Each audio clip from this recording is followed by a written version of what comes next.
Hello guys, അപ്പോൾ ഇന്ന് നമ്മളൊരു കോയമ്പത്തൂർ വ്ളോഗാണ് ചെയ്യുന്നത്. ഇന്ന് നമ്മൾ എൻ്റെ ബ്രദറിൻ്റെ കോൺവെക്കേഷന് വേണ്ടി ഒരു കോയമ്പത്തൂർ പോവുകയാണ്. അങ്ങനെ വലിയ വലിയ സീക്വൻസസ് ഒന്നുമില്ല, കുഞ്ഞു കുഞ്ഞു ചെറിയ ചെറിയ നല്ല നല്ല മൊമെൻറ്റ്സ്. അപ്പോൾ നമ്മുടെ കോളേജിൽ ഏകദേശം ഒരു 1-2 മണിക്കൂറോളം കട്ട പോസ്റ്റിംഗ് ആയിരുന്നു. ഒരു വെള്ളം പോലും തന്നില്ല ഗൈസ്. പിന്നെ ഈ ഒരു മൊമെൻറ്റ് ഇറ്റ്സ് വെരി പ്രീഷ്യസ് ആയതുകൊണ്ട് മാത്രം നമ്മളിവിടെ പിടിച്ചു നിന്നതാണ് ഗൈസ്. അങ്ങനെ ആ ഒരു മൊമെൻറ്റ് കുറേ നേരം ചൂടും ഒരു എ സി പോലും ഇല്ലാത്ത ഹാളിൽ ചൂടും ഒക്കെ സഹിച്ച് നമ്മൾ ആ ഒരു മൊമെൻറ്റ് കഴിഞ്ഞ് തിരിച്ചു പോരുകയാണ്. അങ്ങനെ തിരിച്ചു പോരുന്നതിൻ്റെ ഇടയ്ക്ക് നമ്മൾ അത്രയും വന്നതല്ലേ, അപ്പോൾ നമ്മളിവിടെയുള്ള ഏറ്റവും ഫേമസ് ആയുള്ള കാര്യമാണ് സദ്ഗുരുവിൻ്റെ ഇഷായോഗ. അതൊന്ന് കണ്ടുപോകാതെ എങ്ങനെയാണ്. അങ്ങനെ പോണ വഴി എന്ന് പറയുന്നത് അടിപൊളിയാണ് കേട്ടോ. എനിക്ക് ഭയങ്കര ഇഷ്ടമായൊരു വഴിയായിരുന്നു. കുറേ ആളുകൾ ആരാധകരായിരിക്കാം, ഒരുപക്ഷെ ശിവ ആരാധകരായിരിക്കും. ശിവനാണ് അടുത്ത പ്രതിഷ്ഠ. ഇപ്പോൾ നിങ്ങൾ വിചാരിക്കുന്നുണ്ടാവും ഒരുപക്ഷെ നീ ഒരു മുസ്ലിം ആയതുകൊണ്ട് നീ എന്തിനാണ് പോകുന്നത്. അങ്ങനെയൊന്നുമല്ല, അതൊരു പീസ് ഓഫ് ആർട്ടായിട്ടാണ് നമ്മൾ കണക്കാക്കേണ്ടത്. നല്ലൊരു പ്ലേസാണ്. ഭയങ്കര ഒരു മോട്ടിവേഷൻ തരുന്ന, അല്ലെങ്കിൽ ഒരു ഭയങ്കര പോസിറ്റീവ് ഔറ തരുന്ന ഒരു സ്ഥലമാണ്. ഒത്തിരി പേരുണ്ടായിരുന്നു കേട്ടോ.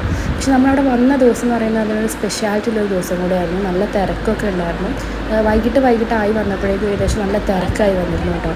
അന്നൊരു സ്പെഷ്യൽ ഡേ ആണ്. അതിന് പിങ്ക് മൂൺ ഡേ എന്നാണ് പറയുന്നത്. അന്നത്തെ എന്തോ ഒരു സ്പെഷ്യൽ പൂജയും കാര്യങ്ങളൊക്കെ ഉള്ളൊരു ദിവസമായിരുന്നു.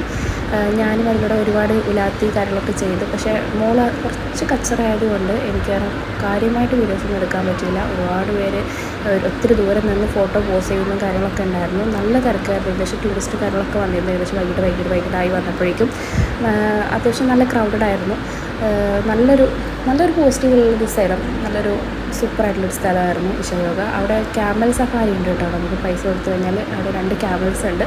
അവരെ വെച്ച് നമുക്ക് അങ്ങനെ അതിലൂടെ ഇങ്ങനെ വട്ടം കറങ്ങിയൊക്കെ വരാൻ കഴിയും.